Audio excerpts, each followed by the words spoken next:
بسم اللہ الرحمن الرحیم۔ میں محمد غالب نشتر RK+2 ہائی اسکول چندوا۔ نویں جماعت میں انشائیہ اور افسانے کے بعد 2 مضامین پڑھنے ہیں۔ پہلا مضمون ہے دیہات کی زندگی عبدالحلیم شرر، جو کہ مضمون ہے، اور اگلا مضمون کے تحت نذیر احمد کی کہانی کچھ میری کچھ ان کی زبانی، یہ فرحت اللہ بیگ کا لکھا ہوا خاکہ ہے۔ یہ دراصل خاکہ ہے لیکن نویں جماعت میں اسے مضمون کے طور پر پڑھنا ہے۔ فی الحال ہم جانیں گے کہ مضمون اور خاکے میں کیا فرق ہے، یہ بعد میں جانیں گے۔ پہلے ہم لوگ دیکھتے ہیں کہ جو دیہات کی زندگی ہے وہ مضمون ہے، اس کی صنفی نوعیت مضمون کی ہے، اور مضمون کو انگریزی میں ایسے کہتے ہیں۔ ایسے کی اسپیلنگ ہوگی ESSAY۔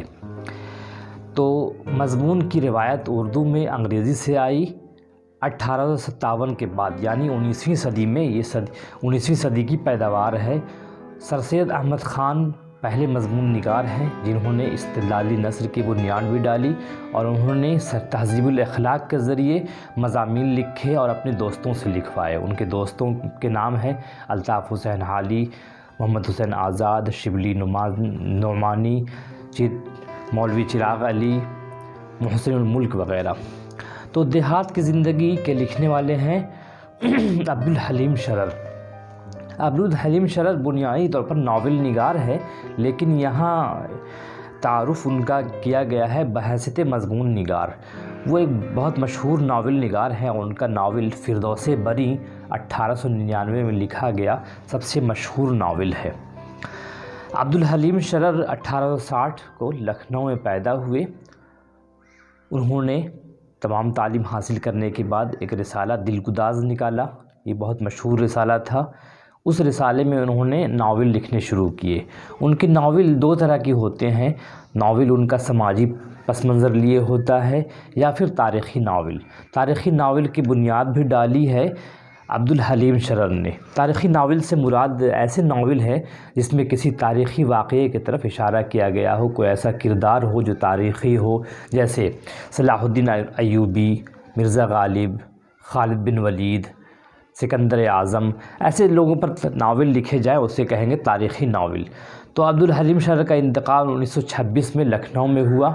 انہوں نے لکھنؤ کی تہذیب کو، لکھنؤ کی زوال آمادہ تہذیب کو بہت قریب سے دیکھا، اور انہوں نے اپنے ناولوں میں، سماجی ناول میں اور تاریخی ناولوں میں اس کو سمیٹ دیا۔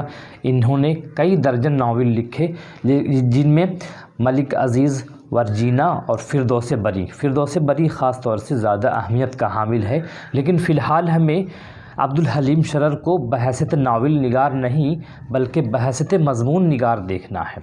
اب دوستو آتے ہیں مضمون کی طرف۔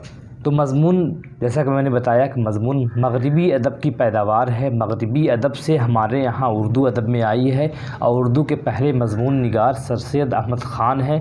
سر سید احمد خان 1817 میں پیدا ہوئے، 1898 میں ان کا انتقال ہوا علی گڑھ میں۔ مضمون بولتے ہیں کسی بات کو مدلل انداز میں بیان کرنا مضمون کہلاتا ہے۔ اس کی شکل ہوتی ہے تحریری، جسے لکھا جائے وہ مضمون کہلائے گا، اور جسے بولا جائے وہ تقریر کہلائے گی۔ مضمون 3 طرح کے، مضمون کو 3 انداز سے لکھتے ہیں، 3 اسٹیج میں لکھتے ہیں۔ پہلا، کوئی مضمون لکھنے کے لیے کسی مضمون پر، کسی موضوع پر آپ قلم اٹھانے سے پہلے آپ اس پہ تمہید باندھیں گے۔ نمبر 1 تمہید ہوگی، تمہید میں وہ ساری باتیں ہوں گی جس کی وجہ سے کہاں مضمون لکھا جا رہا ہے۔ اس کے بعد نفس مضمون، مین مضمون لکھنے کا خاص مقصد کیا ہے، اس کی طرف آنا ہے، یہ ذرا طویل ہوگا۔ اور اس کے بعد خاتمے کی طرف اس طرح بڑھنا ہے کہ پڑھنے والے کو لگے کہ آپ بالکل انجام کی طرف جا رہے ہیں۔ ظاہر یہ ہوا کہ نفس مضمون زیادہ اہمیت کا حامل ہے۔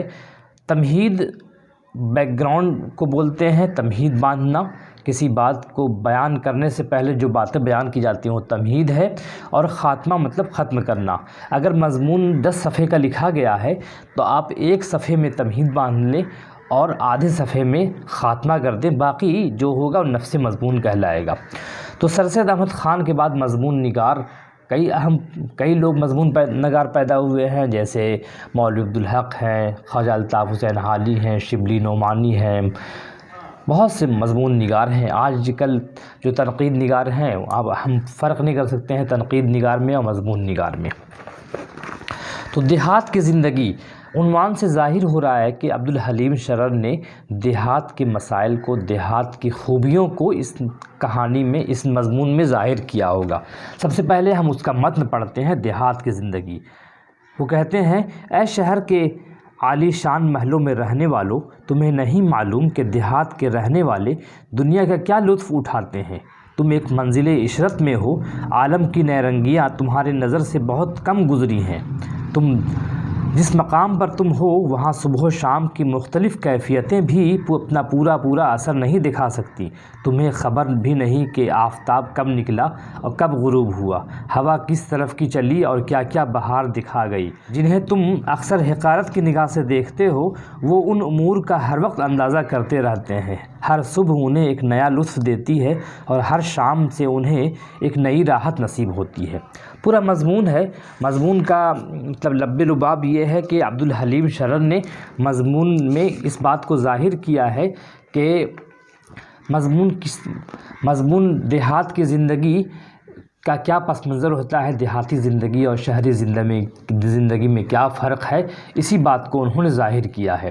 خلاصے کے طور پر ہم کہہ سکتے ہیں کہ عبدالحلیم شرر نے اس مضمون میں دیہات کی زندگی اور شہری زندگی پر تبصرہ کیا ہے، اور شہر کے مقابلے میں دیہات کی زندگی کس قدر فطری ہے اور یہاں میں فطرت اپنی تمام تر خوبیوں کے ساتھ کس قدر حسین نظر آتی ہے۔ وہ لکھتے ہیں کہ اے شہر کے عالی شان محل میں رہنے والوں، تمہیں نہیں معلوم کہ سورج کب طلوع ہوا اور کب غروب ہوا، ہوا کس طرف سے آئی اور اپنی بہار دکھاتی ہوئی کدھر چلی گئی۔ مگر دیہات کے رہنے والے جنہیں تم حقارت کی نظر سے دیکھتے ہو، وہ صبح و شام اور بدلتے موسموں سے کس قدر لطف حاصل کرتے ہیں۔ گاؤں کے محنت کش کسان اس وقت بیدار ہوتے ہیں جب ابھی صبح کا سورج بھی نہیں نکلا ہوتا اور آسمان پر کچھ ستارے نظر آتے رہتے ہیں۔ اس وقت چلنے والی ٹھنڈی ہوا انہیں سلاتی نہیں، جگاتی ہے، اور وہ اپنی جھونپڑی سے باہر آ کر کھلے آسمان کو دیکھتے ہیں۔ اس وقت پیڑ پر چڑیاں چہچہا رہی ہوتی ہیں اور وہ اس حسین منظر سے بے خود ہو جاتے ہیں، اور پھر کسان اپنے بیل اور ہل لے کر کھیتوں میں چلے جاتے ہیں۔ کھیتوں میں چھوٹے چھوٹے پودوں کے پتوں پر شبنم کے قطرے اپنی بہار دکھاتے ہیں۔ یہ غریب کسان روزانہ ایسے منظر دیکھتے ہیں جو شہر والوں کو نظر نہیں آتے، اور شہر والے انہیں دیکھنے کے لیے کبھی شہر سے باہر کسی گاؤں میں جاتے ہیں۔ صبح سے شام تک قدرت کی کاریگری کا نظارہ کرتے ہوئے یہ کسان غروب آفتاب تک اپنی جھونپڑی میں پہنچ جاتے ہیں اور پھر اگلی صبح اسی طرح بیدار ہوتے ہیں۔ ان کے مقابلے میں شہر کے لوگ دن چڑھے تک سوتے رہتے ہیں، رات کو دیر تک جاگ کر ایسے کام کرتے ہیں جو انہیں گناہگار بناتے ہیں، جبکہ گاؤں عموماً قدرت کی سجی ہوئی جلوہ گاہ ہے۔ وہاں کے مناظر اپنی سادگی، دل فریب کیفیتوں کے ساتھ انتہائی دلچسپ ہوتے ہیں۔ گاؤں والوں کے لیے یہ قدرت کا عطیہ ہے۔ مضمون کے آخر میں شرر لکھتے ہیں کہ غریب دیہاتوں کی زندگی سے ہم سبق حاصل کریں کہ کس قدر محنت مشقت سے غلہ اور اناج اگاتے ہیں۔ جو غربت کی زندگی بسر کرتے ہیں، کبھی کبھی کوئی افتاد ناگہانی ان کی فصل خراب کر دیتی ہے۔ وہ مفلس رہ کر بھی دوسروں کی بھلائی اور زندہ رہنے کے لیے کھیتوں میں بیج ڈالتے رہتے ہیں اور فصل تیار کرنے کے انتظار کرتے ہیں۔